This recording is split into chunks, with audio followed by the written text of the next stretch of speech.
तो hello guys, स्वागत है आप सभी का रेसिडेंट इविल के अगले पार्ट में। और पिछले पार्ट्स को इतना प्यार देने के लिए बहुत बहुत शुक्रिया। तो गाइस, मूवी की शुरुआत में हम एलिस को उन फाइटर प्लेन से लड़ते हुए देखते हैं और अम्ब्रेला कॉर्पोरेशन के सोल्जर सभी लोगों को मारने लगते हैं और एक प्लेन से जिल नीचे कूदती है और एलिस उसे शूट करने लगती है, पर जिल बच जाती है और एलिस एक प्लेन को शॉटगन से शूट कर देती है और वो प्लेन उसके पास आकर ब्लास्ट हो जाता है और एलिस पानी में गिर जाती है। एलिस की आंखें खुलती है और वो अपने आप को कार्लोस के साथ देखती है और उनकी एक बेटी होती है जिसका नाम बेकी होता है। और कार्लोस ऑफिस जाने के लिए तैयार होता है और एक ज़ॉम्बी उसके हाथ पर काट लेता है और एलिस बेकी को लेकर एक रूम में चली जाती है और बहुत सारे ज़ॉम्बीज उन पर हमला कर देते हैं और वो घर के बाहर आ जाती है और सिटी के सारे लोग ज़ॉम्बीज से बचकर भाग रहे होते हैं और रेन वहां पर आ जाती है और एलिस उसके साथ कार में बैठकर जाने लगती है। तभी एक ट्रक उनकी कार को टक्कर मार देता है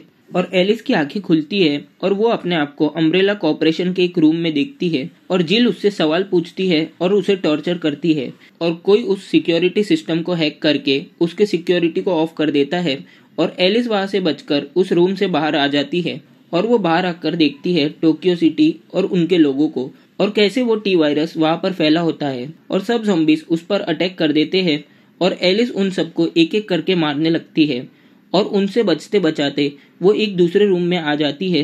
और वहां उसे एडा गन पॉइंट कर देती है और एलिस उससे वेपन छीनकर उसके गले पर चाकू रख देती है और एडा उसे कहती है कि वो अम्ब्रेला के लिए काम नहीं करती और वेस्कर एलिस से कहता है कि वो लोग अभी रशिया सोवियत की हाई टेक सिक्योरिटी में होते हैं जो कि एक बर्फ के ग्लेशियर के नीचे होती है और जो एलिस ने टोक्यो देखा था वो सब बस एक वर्चुअल टेस्ट एनवायरनमेंट था जो अम्ब्रेला कॉर्पोरेशन द्वारा बनाया गया था। ऐसे और 2 टेस्ट एनवायरनमेंट को पार करते हुए वो लोग एक लिफ्ट तक पहुंचेंगे और वो लिफ्ट उन्हें बाहर निकालने में मदद करेगी और वेस्कर ने 4 लोगों की रेस्क्यू टीम भी भेजी होती है जो एडा और एलिस की मदद करेंगे वहां से बाहर निकलने में। उन लोगों के पास सिर्फ 2 घंटे का समय था एलिस और एडा को बाहर निकालने के लिए। उसके बाद अम्ब्रेला कॉर्पोरेशन की मिलिट्री उन पर अटैक करने वाली थी। जिल, जिसे रेड क्वीन कंट्रोल कर रही होती है, वो टोक्यो टेस्ट एनवायरनमेंट के जरिए एलिस और एडा तक पहुंचती है और वो लोग वहां से बाहर भागने लगते हैं और रेड क्वीन उनके पीछे 2 एक्समैन भेज देती है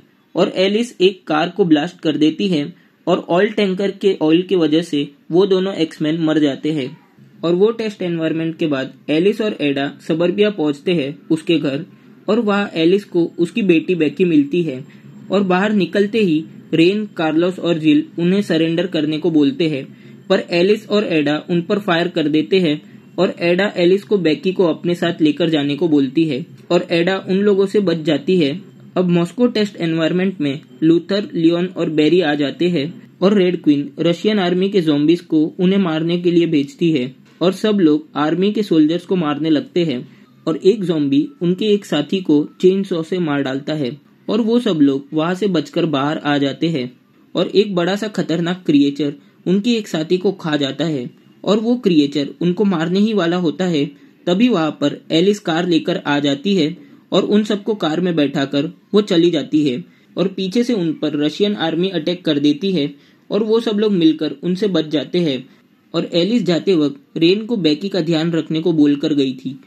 और वापस आकर वो सब लोग सबमरीन के वेंट के नीचे लिफ्ट के पास पहुंच जाते हैं और रेड क्वीन वहां का पावर ऑफ कर देती है और वो क्रिएचर रेन को मारकर बेकी को लेके जाता है और वो बेरी को भी मारता है। बाकी क्लोन्स लियोन, लूथर और बेरी पर अटैक करते हैं। एलिस बेकी को उस क्रिएचर से बचाने जाती है और वो वहां देखती है कि उन लोगों ने लाखों की तादाद में उनके क्लोन्स बनाकर रखे होते हैं और एलिस वहां पर ब्लास्ट कर देती है और उस क्रिएचर को मारकर वो बाहर आ जाती है। जिल एडा को आगे करती है और बेरी को सरेंडर करने को कहती है और बेरी जनरल को मार डालता है और बाकी सब लोग उसे गोली से मार डालते हैं और टाइम खत्म होने के वजह से वहां पर बॉम्ब फट जाता है और पूरा पानी भरने लगता है और लिफ्ट के जरिए लियोन और लूथर ऊपर आ जाते हैं और एलिस बेकी को लेकर वहां पहुंच जाती है। वो सब लोग जा रहे होते हैं तभी एक सबमरीन से एडा, जिल और रेन बाहर आते हैं और रेन एक सीरम ले लेती है जिससे वो बहुत पावरफुल बन जाती है।